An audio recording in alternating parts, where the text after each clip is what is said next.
Para matikman mo, be.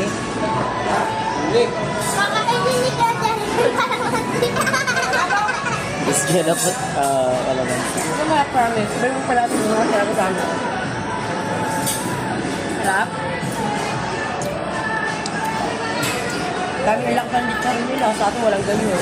Dad, so I'm gonna taste the net.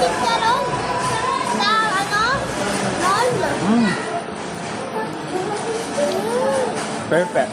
It's gonna be Baka better. ito nag-English Kuya Jeraboy. Tagalog na lang. Kung hindi Bisaya. Look at the sauce.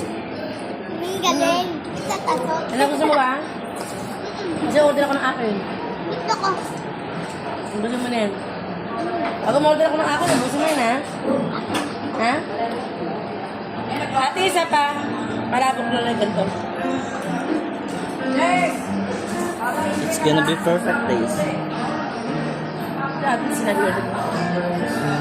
Ate, isa pang palabo. Kuya May sauce po. Jeraboy. Haluin Isa pa mo. pang order. Hayaan mo siya, nag-vlog siya. Gusto ko maasim. Hindi dito kasi ayaw na lang kasi. Kaya sinulog siya. Rice but ay ano to? Puti. Bakit puti? Ha? Bakit puti? Puto yan, puto. May puto yan, B. Hindi, ay yung puto sa atin, di ba yung yellow? Ang puto naman talaga, original and talaga yung walang lasa. Sila gumagamit sila ng original na puto. Okay.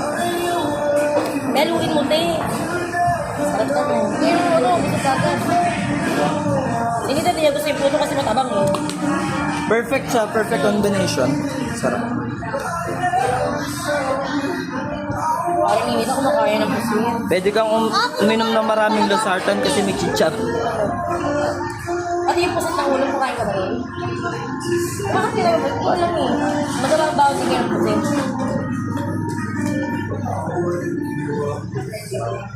Nakikipag-agawan na din siya kay Sophia ng dried fish na pusit.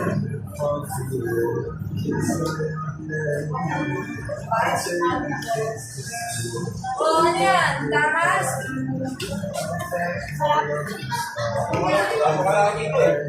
Yung ulang kalahati. Kalahati yan. Dali.